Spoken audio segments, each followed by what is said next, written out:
Bueno, buenas tardes, bienvenidos a todos y a todas a un nuevo coloquio del IAFE, el Instituto de Astronomía y Física del Espacio. Le damos la bienvenida a todos los colegas que se sumen de otros institutos o a los que después nos siguen por su canal de YouTube. En el coloquio de hoy tengo el gusto de presentarles a la doctora Alejandra Méndez. Ella es postdoc del CONICET en el IAFE. Alejandra se especializa en procesos de recombinación dielectrónica, de ionización en plasmas astrofísicos y de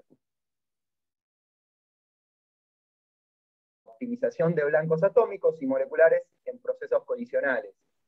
¿Sí? Como siempre, después de la charla hacemos espacio de preguntas y comentarios. Y Alejandra, muchas gracias por tu aporte a los coloquios. Y bueno, te cedo la palabra. No sé si querés también apagar la cámara, si hay algún problema técnico después.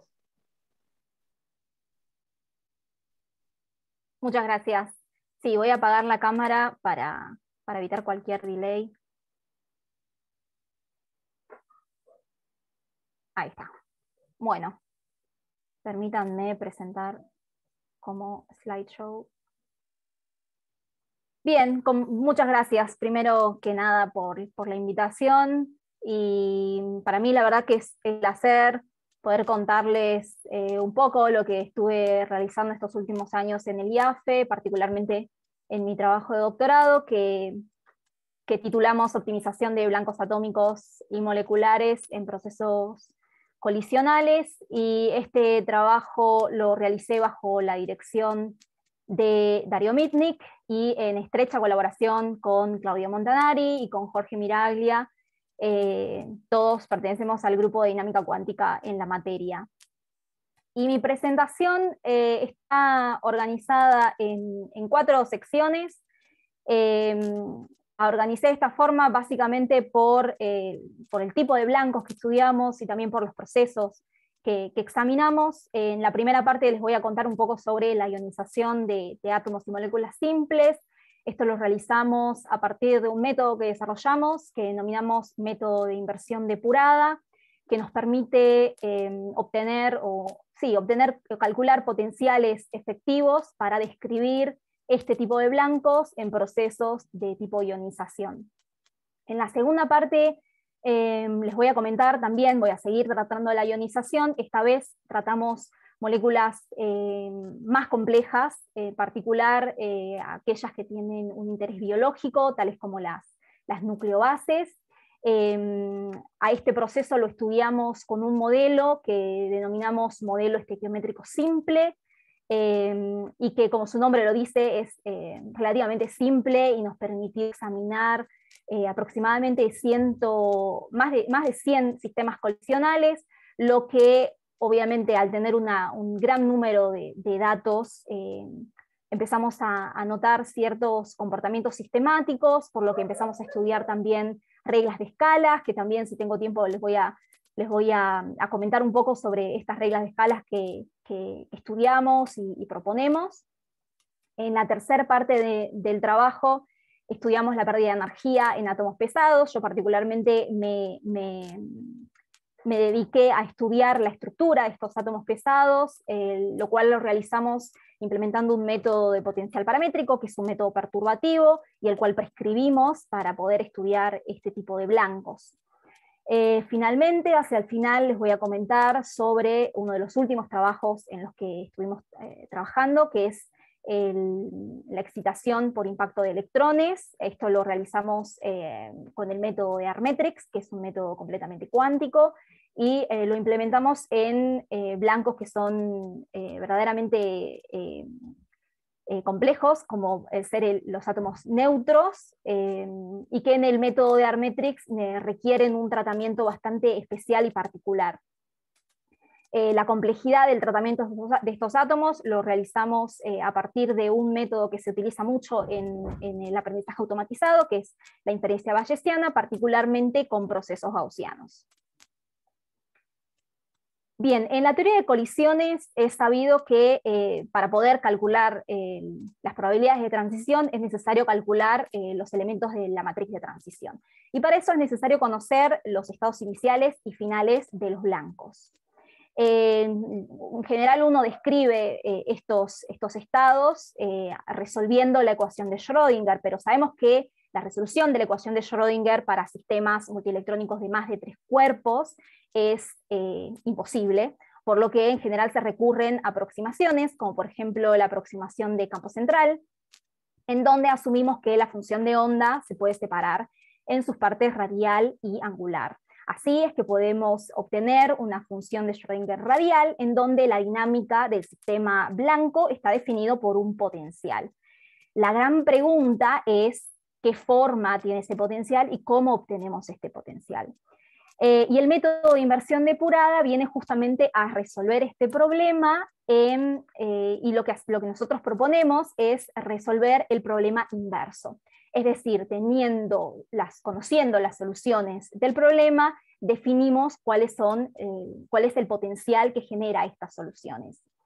Y estos potenciales tienen algunas suposiciones dentro de nuestra teoría, y es básicamente que el potencial tiene una forma coulombiana, por lo que definimos una carga efectiva que tiene que cumplir ciertas características o ciertos comportamientos asintóticos.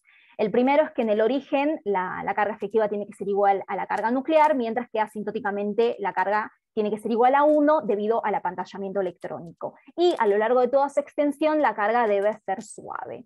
Es por esto que proponemos una expresión analítica que cumple justamente con todas estas características y que tiene esta forma. Ahora bien, el DIM es un método general y se pueden utilizar diversos tipos de soluciones. Nosotros particularmente implementamos el DIM con soluciones de Hartree-Fock. Esto lo hacemos porque, bueno, la teoría de Hartree-Fock ha sido extensamente estudiada y hay códigos y soluciones que se conocen con mucha precisión, entonces implementamos nuestro método con estas soluciones de Hartree-Fock. En este caso les estoy mostrando un ejemplo de la implementación para el orbital 2s del potasio. Como sabemos, la ecuación de nodos radiales nos dice que los orbitales 2s cuentan con un nodo. Sin embargo, cuando inspeccionamos la región asintótica, encontramos un nodo que es espurio. Ahora bien, en los cálculos de Hartree-Fock o en cualquier cálculo de estructura, estos nodos son completamente despreciables porque tienen un orden, fíjense, del orden de 10 a la menos 6, por lo que en teoría podríamos despreciarlos completamente. Sin embargo, cuando realizamos o cuando implementamos el esquema de inversión directa, encontramos que los nodos, tanto el nodo del orbital como el nodo espurio, se traducen a la carga invertida como polos en ambos casos. Existe otra dificultad que tiene que ver con el decaimiento asintótico de algunos orbitales que producen divergencias en la región asintótica. En principio uno podría entender a estos defectos numéricos por la presencia del orbital en el denominador. Sin embargo, nosotros estudiamos en un reply que recientemente publicamos el origen teórico de todos estos defectos numéricos. Ahora, una vez que implementamos el DIM, nosotros podemos trasladar podemos de alguna manera eliminar estos defectos numéricos y podemos obtener una carga efectiva suave como es la que muestro en este caso con línea roja. El esquema de optimización de estos potenciales, de estas cargas efectivas, es bastante tedioso y no se los voy a explicar aquí. En términos generales, el método DIM consiste en una inversión directa, que es la que está dada por esta ecuación acá que muestro en rojo. Entonces contamos con la inversión directa, luego pasamos a una región de ajuste en donde eliminamos todos los defectos numéricos que no son parte del comportamiento físico de la carga, y luego realizamos un método de optimización de los parámetros que definen a los potenciales. Ahora bien, estudiamos un gran número de sistemas atómicos, desde helio hasta criptón. En este caso les voy a mostrar un ejemplo muy particular, que es nitrógeno. Como sabemos, el nitrógeno, la configuración electrónica es 2p cubo, por lo que tenemos 3 términos en el estado fundamental. En este caso les muestro los resultados que obtuvimos para el DIM, para el estado de energía más bajo, que es el cuádruplete S. Fíjense que en línea discontinua, azul, les muestro los resultados de la inversión directa, que tiene dos de los defectos que les había mostrado anteriormente, la divergencia en la parte asintótica y el polo, debido al nodo de los orbitales S. Ahora bien, implementando el método de depuración a las cargas invertidas, nos podemos deshacer de estas características no físicas y podemos obtener una carga suave. Cuando resolvemos la ecuación de Schrödinger con estos potenciales, obtenemos resultados que son muy buenos y comparables con gran precisión con los resultados de Hartree-Fock, es decir, con las soluciones iniciales. En este caso, les muestro para las energías del nitrógeno, las energías orbitales, errores del orden del 10 a la menos 4, mientras que los orbitales, los radios medios, tienen un error de aproximadamente 0.3%, y las energías totales de 0.05%. Esta tendencia se repite para todos los blancos que estudiamos, e incluso en algunos casos tenemos mejores comparaciones. Ahora bien, extendimos el método para describir moléculas. Sin embargo, hay un cambio de paradigma en cómo es que describimos estas moléculas, estos sistemas blancos. En este caso, les estoy mostrando la molécula de metano. Fíjense que ahora tengo no solo un átomo, sino que tengo además 4 hidrógenos que están acompañando, por lo que tengo que considerar la interacción de los electrones con estos blancos. En general, los códigos que me permiten describir la estructura de moléculas utilizan métodos espectrales, es decir, las funciones de onda se escriben en términos de funciones de base. Por ejemplo, si consultamos el Basis Text Exchange, que es una página web en donde hay una base de datos de funciones de base, seleccionando carbono e hidrógeno, que serían los átomos que componen el metano, te encontramos un total de 380 basis sets, por lo que en teoría podríamos realizar hasta 380 cálculos de estructura. En realidad esto no es así, porque cada una de estas bases tienen propiedades que responden a ciertas características moleculares, entonces hay que definir y hay que saber exactamente qué tipo de bases podemos utilizar para los cálculos que nos interesan. Ahora, este cambio de paradigma en la descripción del blanco lo inspeccionamos primero en el caso atómico.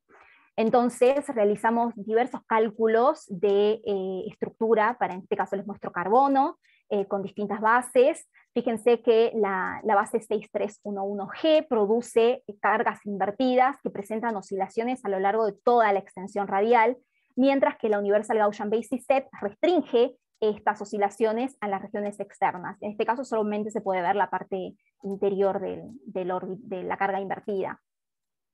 La diferencia entre una base y la otra es que la Universal Gaussian Basis Set cuenta con un gran número de funciones primitivas.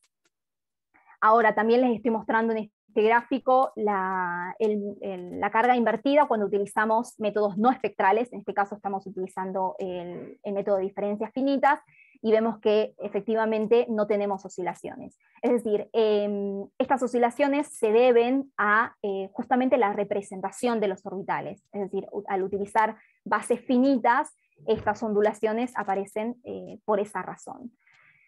Para poder eliminar estos perfiles de las cargas invertidas, para poder eliminar estas oscilaciones, definimos perfiles de oscilación. No les voy a explicar cómo es que obtenemos estos perfiles, pero lo que hacemos es definir perfiles orbitales para cada una de las bases que vayamos a utilizar. Por ejemplo, para el carbono, la 6311G y la Universal Gaussian Basis Set se ven de esta forma. Entonces, una vez que logramos calcular estos perfiles de oscilaciones para los casos atómicos, para las bases atómicas, lo que hacemos es luego eliminarlas del cálculo molecular. Así, en la estructura del método DIM aparece un nuevo paso, que es la remoción de perfiles de oscilación.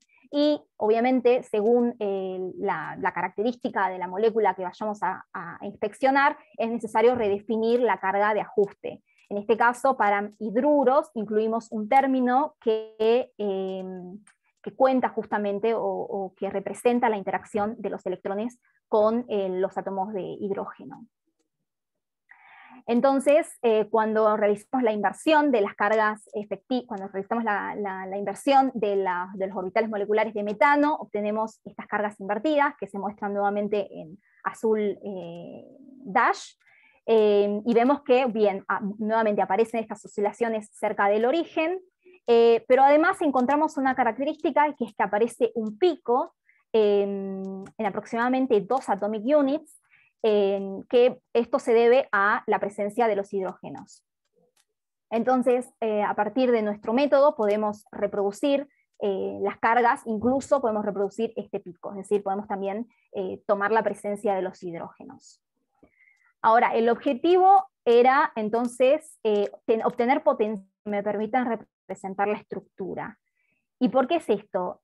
Porque a nosotros nos interesa estudiar la ionización. En este caso les estoy mostrando resultados que obtuvimos para 2 sistemas relativamente simples, para helio y para nitrógeno. Fíjense que la concordancia con los valores experimentales que se muestran en sólido son bastante buenos en todo el rango de energía. Por lo que podemos decir que la combinación del método de inversión depurada junto con aproximaciones de primer orden, que son las que utilizamos para hacer estos cálculos, es bastante buena. Ahora, cuando consideramos átomos un poco más complejos, con mayor número de electrones, o incluso con moléculas que también son un poco más, digamos, átomos que no son átomos, sino moléculas un poco más simples, podemos encontrar algunas discrepancias. Por ejemplo, para neón tenemos acá una discrepancia a bajas energías, mientras que para la molécula de metano, estas discrepancias incluso se extienden a la región media de energías. Y esto se debe particularmente al hecho de que hay efectos de segundo orden que no estamos considerando en esta metodología que es de primer orden. Entonces, una forma de poder entender estas discrepancias sería incluir correcciones de mayor orden. También estudiamos la ionización por impacto de protones. En este caso les estoy mostrando un blanco relativamente simple y una molécula. Vemos que esta aproximación de primer orden, que es la de Born, funciona muy bien a altas energías, que es justamente donde la función de Born anda muy bien. Ahora bien, pasando a la ionización de moléculas biológicas, si bien podríamos haber implementado el método DIM que habíamos desarrollado para moléculas, para este tipo de sistemas moleculares más complejos, digamos, nosotros vemos que la complejidad de esta molécula es bastante mayor que la del metano. Entonces lo que hicimos fue tratar de proponer algún otro método que nos permita predecir o calcular la ionización en estos sistemas. Particularmente estudiamos proyectiles del estilo protones también, pero también consideramos antiprotones, iones desnudos de helio, berilio, carbono y oxígeno, en sistemas moleculares de distintas complejidades, desde la molécula de agua hasta hidruros, e incluso las nucleobases como adenina y uracilo. También el tetrohidrofuran, que es una molécula que compone el backbone del ADN. Entonces el modelo que propusimos se denomina modelo estequiométrico, y básicamente lo que dice este modelo es que la ionización molecular se escribe como una combinación de la ionización de cada uno de los átomos alfa que compone la molécula, pesado por el número de átomos de esa especie. Entonces, por ejemplo, para benceno, la ionización molecular de benceno, según este modelo, estaría dado por 6 veces la ionización del carbono más 6 veces la ionización del hidrógeno. El cálculo de la ionización atómica la realizamos en el marco de la Continuum Distorted Wave con el Initial State. No voy a dar detalles de este cálculo, pero lo que sí voy a decir es que utilizamos justamente los potenciales DIM de los átomos que componen las moléculas para realizar este cálculo atómico. En este caso, fíjense, les muestro los resultados de ionización atómica para hidrógeno carbono, nitrógeno y oxígeno, debido al impacto de todos estos proyectiles. La comparación con los datos experimentales en protones, que se muestran en símbolos rojos, es muy buena, tanto para energías medias como para altas energías. En algunos casos también comparamos con resultados de ionización por impacto de electrones, que muestro aquí, y en el resto de los resultados con símbolos grises, para hacer una comparación en regiones en donde no tengo datos experimentales, como por ejemplo para el hidrógeno, o en este caso para carbono. Los resultados de ionización para protones y electrones en el régimen de altas energías deberían coincidir, por eso es que utilizo esta comparación. Estos resultados teóricos están publicados en un paper en Archive, que son cálculos que hizo Jorge Miraglia, así que bueno, si a alguno le interesa para incluir en sus bases de datos y demás, pueden consultar en este trabajo. Bien, ahora, entonces la combinación de estos cálculos atómicos CDW junto con el método de modelo estequiométrico, el modelo estequiométrico nos permite obtener cálculos de ionización molecular. En este caso les muestro dos sistemas moleculares, tetrohidrofurano y pirimidina. Comparamos estos resultados teóricos con valores experimentales, tanto de protones como de electrones, para ambos casos, y fíjense que si bien hay una dispersión en los datos experimentales para el tetrohidrofurano, hay una buena concordancia con nuestros teóricos. Hay una discrepancia para pirimidina, sin embargo vemos que hay una tendencia correcta en nuestros cálculos teóricos. Inspeccionando otros sistemas moleculares, por ejemplo, en este caso uracilo, tenemos una buena concordancia con los resultados para protones, no así con iones un poco más, más pesados, como por ejemplo carbono 6+, u oxígeno 8+. Como vemos, hay una discrepancia bastante marcada entre nuestros resultados teóricos y los experimentales. Sin embargo, nuestros resultados teóricos coinciden con otros modelos, tanto para ionización debido al impacto de protones, como la ionización por impacto de electrones. Ahora, otro caso que también estudiamos es el caso del agua, que obviamente es una molécula mucho más sencilla. Sin embargo, vemos que tenemos muchísimos más datos experimentales, no solo para protones, sino para helio desnudo, para oxígeno y carbono 6+, y vemos que hay una muy buena concordancia entre este modelo estequiométrico y los datos experimentales. Avanzando en otros sistemas moleculares, como por ejemplo adenina, vemos también una concordancia con protones. Nuestros resultados están ahora en el sentido contrario, con el de los electrones, están por debajo de los resultados para electrones, pero por arriba de los resultados que las mediciones que se tienen para carbono 6+. Por lo que en definitiva se necesitarían más mediciones para poder tener mayor comparación con nuestra teoría. En este caso, por ejemplo, para esto es citosina, no hay mediciones para ningún ion, solo para ionización por impacto de electrones, y lo mismo para guanina y timina.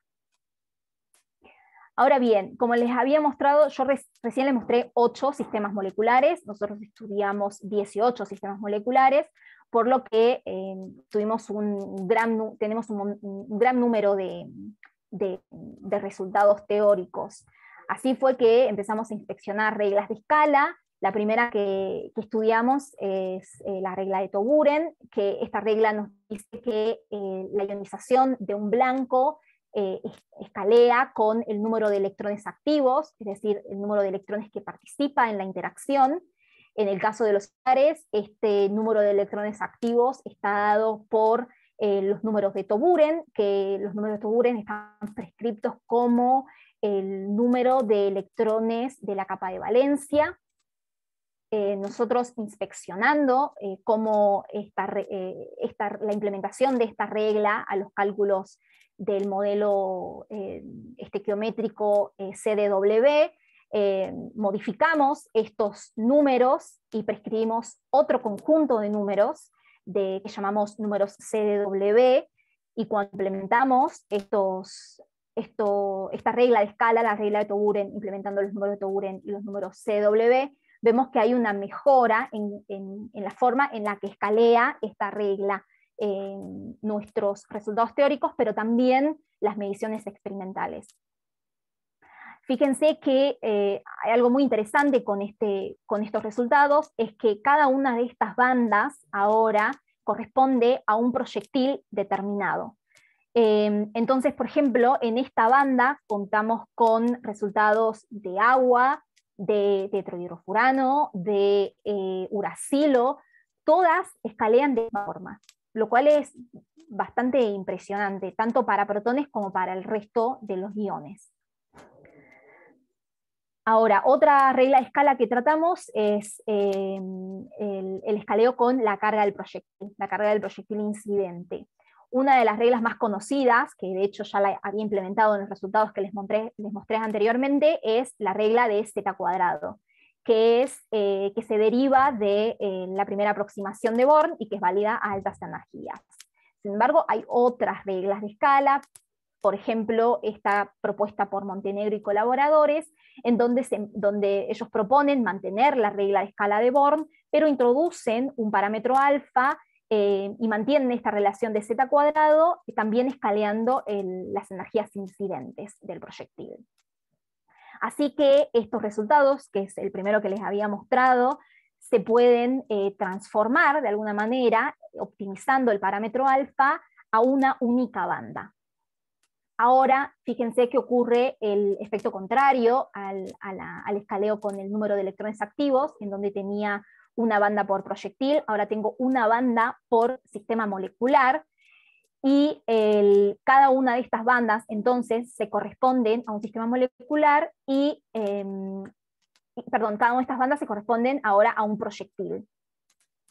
Lo mismo, vemos que esta regla de escala funciona muy bien no solo para los resultados teóricos, sino también para las mediciones experimentales,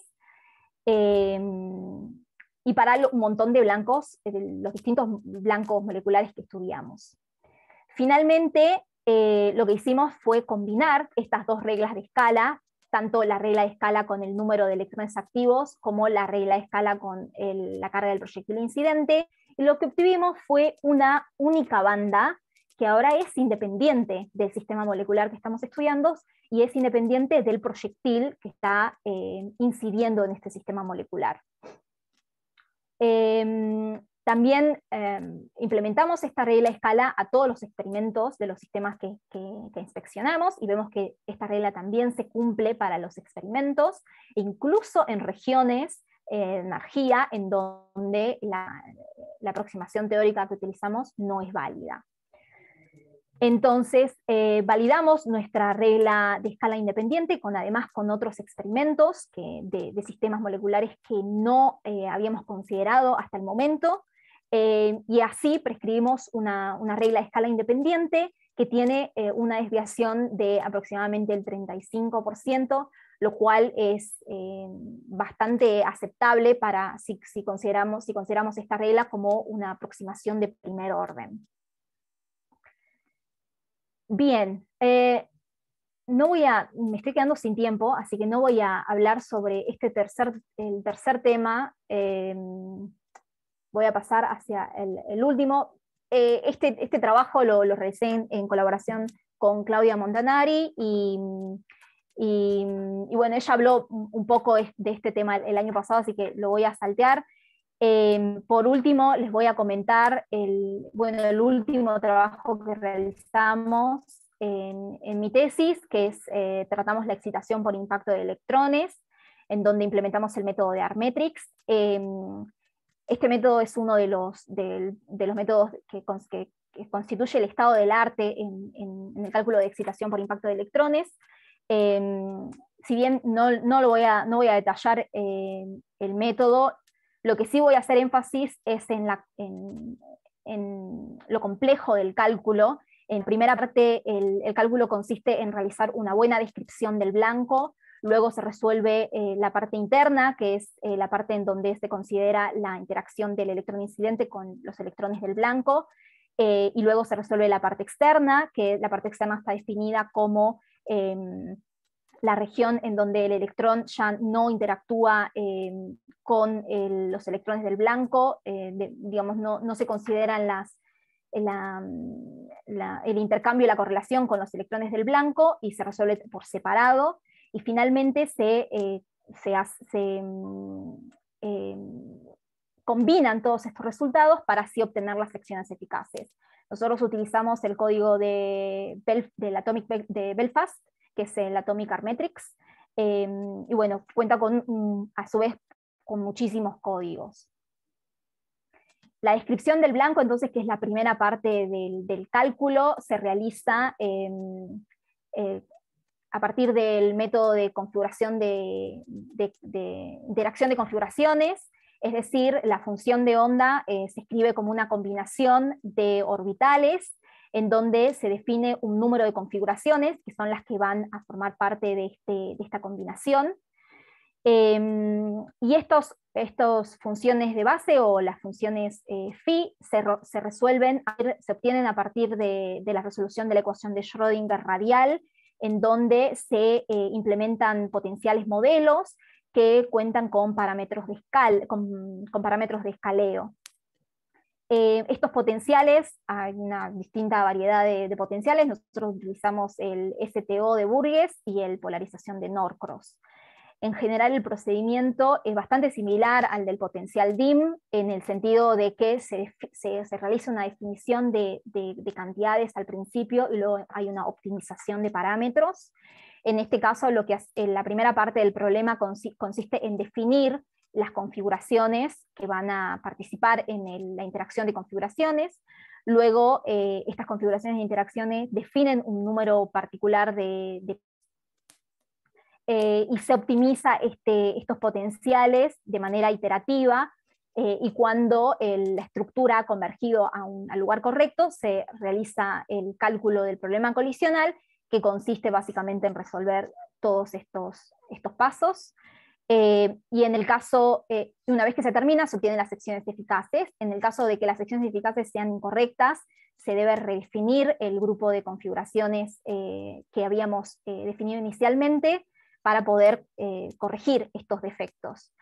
Bien, en el caso de que el cálculo no haya convergido, el cálculo de estructura no haya convergido, se debe iniciar nuevamente el cálculo de parámetros, o redefinir las semillas con las que habíamos iniciado la optimización.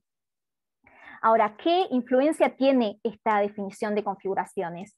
En esta figura les muestro el mismo cálculo para una transición permitida en berilio neutro. Fíjense que estoy utilizando distintos grupos de configuraciones. En este caso utilicé en la línea punteada 6 configuraciones. Cuando duplico el número de configuraciones, encuentro una mejora en el cálculo de excitación. En este caso estoy comparando con datos de referencia de DIPTI.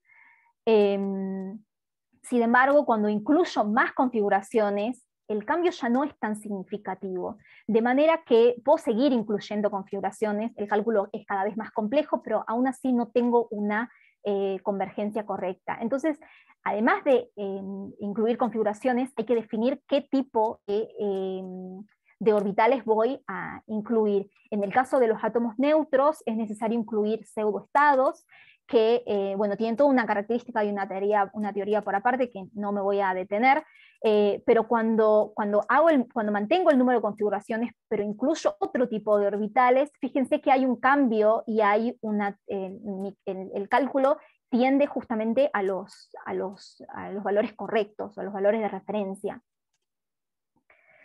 Bien, entonces una vez que defino este grupo de configuraciones y el tipo de configuraciones que voy a incluir, tengo que pasar a la optimización de los parámetros que definen al potencial. Y bien, este cálculo es bastante tedioso, porque hay que resolver la ecuación de Schrödinger, obtener los observables que vamos a comparar, luego calcular la función de costo que queremos minimizar, variar los parámetros que me hacen minimizar esta función de costo, y es la verdad que verdaderamente tedioso, particularmente cuando se tienen decenas de parámetros de escala, y se tienen que ajustar decenas de niveles de energía, que son en general lo que se busca optimizar. Y este cálculo se hace de manera manual, y se ha hecho de manera manual desde hace muchísimos años, y realmente representa un cuello de botella en el cálculo colisional.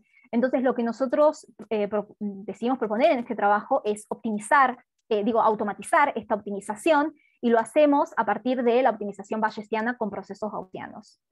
Y que en sí la optimización bayesiana tiene su teoría por aparte, y que no la voy a discutir, pero sí les voy a mostrar un ejemplo en donde implementamos estos procesos gaussianos.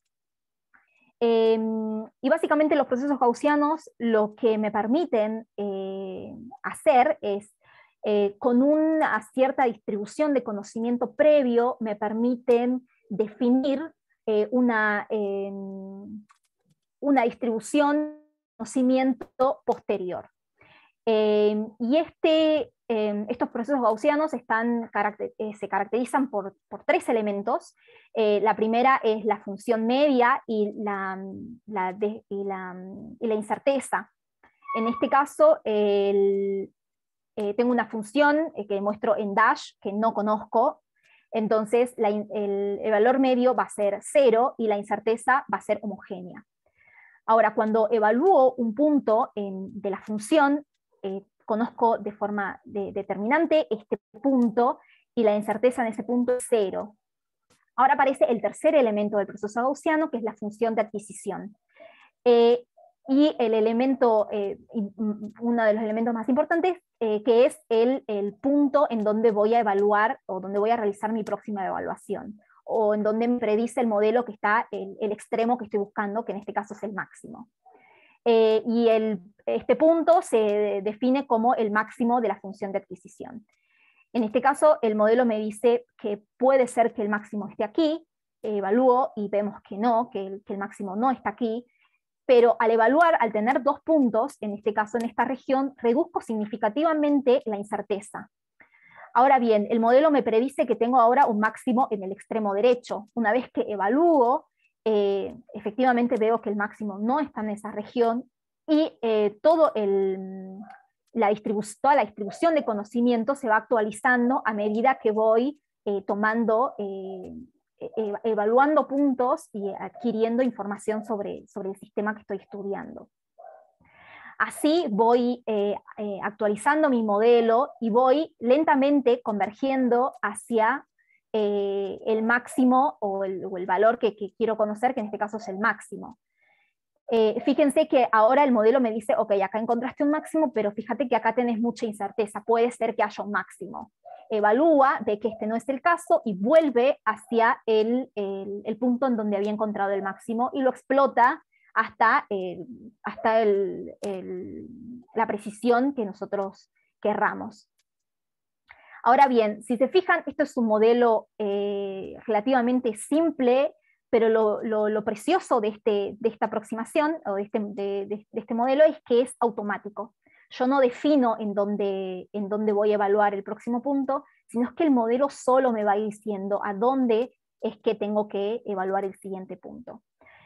Entonces implementamos este modelo, que en este caso les mostré un ejemplo unidimensional, lo implementamos para un gran número de parámetros. En este caso consideramos 19 parámetros, y fíjense que fuimos realizando distintos modelos de optimización. En este caso consideramos solamente el potencial de polarización, que me permite ajustar de manera precisa las energías absolutas del blanco, en este caso berilio, y estoy comparando la estructura energética del blanco sin optimizar con valores de referencia. Y fíjense que avanzando en los modelos de optimización, en donde voy incluyendo niveles de energía en el ajuste atómico, voy mejorando la representación de la estructura hasta parecer a tener una estructura similar a la de referencia.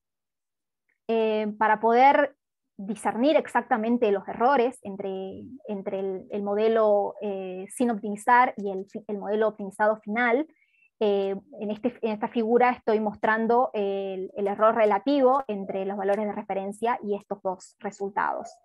Y fíjense que los valores sin optimizar tienen un promedio de entre un 5 y un 6% de error, mientras que el optimizado con el proceso gaussiano se reduce hasta un orden de magnitud para prácticamente todos los términos que consideramos. Ahora bien, no solo estudiamos las energías absolutas, sino las energías relativas, que están definidas particularmente por el potencial modelo de Burgess, y en este caso comparamos la estructura sin optimizar con otros dos, con nuestro modelo de procesos gaussianos y con otro modelo semiautomático que existe en la bibliografía, que es el método de Powell.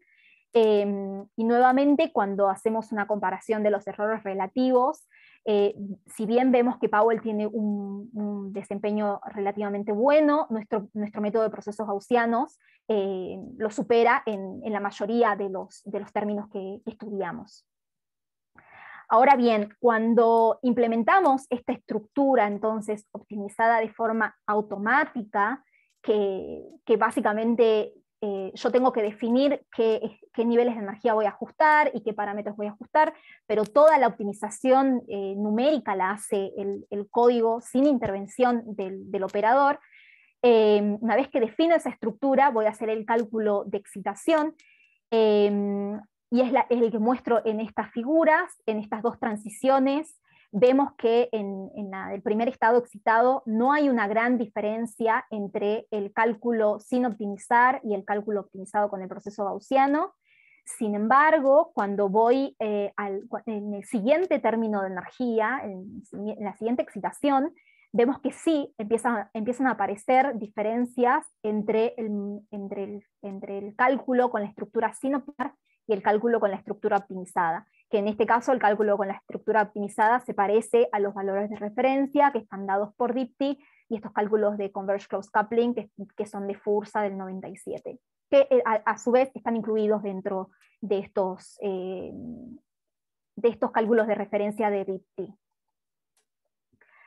Ahora bien, cuando voy avanzando hacia niveles de excitación más altos, voy encontrando que la optimización de los blancos es cada vez, o la optimización de los niveles de energía es cada vez más importante, e incluso hay excitaciones en donde la diferencia entre la sección eficaz del blanco sin optimizar y optimizada es hasta del 400%. Bien, voy a redondear y comentarles un poco sobre entonces qué es lo que vimos a lo largo de toda la presentación. En la primera parte vimos que presentamos un modelo de inversión depurada que me permite estudiar la estructura de blancos atómicos y moléculas simples, lo que me permite calcular la ionización por impacto de fotones y iones de manera directa. También proponemos un modelo estequiométrico simple que nos permite calcular la ionización de moléculas biológicas por el impacto de iones. Lo interesante de este modelo es que podemos calcular la ionización de cualquier molécula compuesta por hidrógeno, carbono, nitrógeno y oxígeno. Este estudio nos permitió proponer reglas de escala que, como vimos, funcionan muy bien para un gran número de sistemas colisionales. No les mostré lo que estudiamos con el método de potencial paramétrico, así que lo voy a saltear, pero sí hacia el final les mostré la implementación del método de inferencia bayesiana con procesos gaussianos, que me permitió automatizar la optimización de la estructura de blancos neutros, que son muy complejos de optimizar manualmente y me permiten mejorar significativamente el cálculo de excitación por impacto de electrones. Así que finalizo diciéndole a todos muchas gracias por su atención y bueno, si tienen alguna duda o comentario, más que feliz de escucharlos.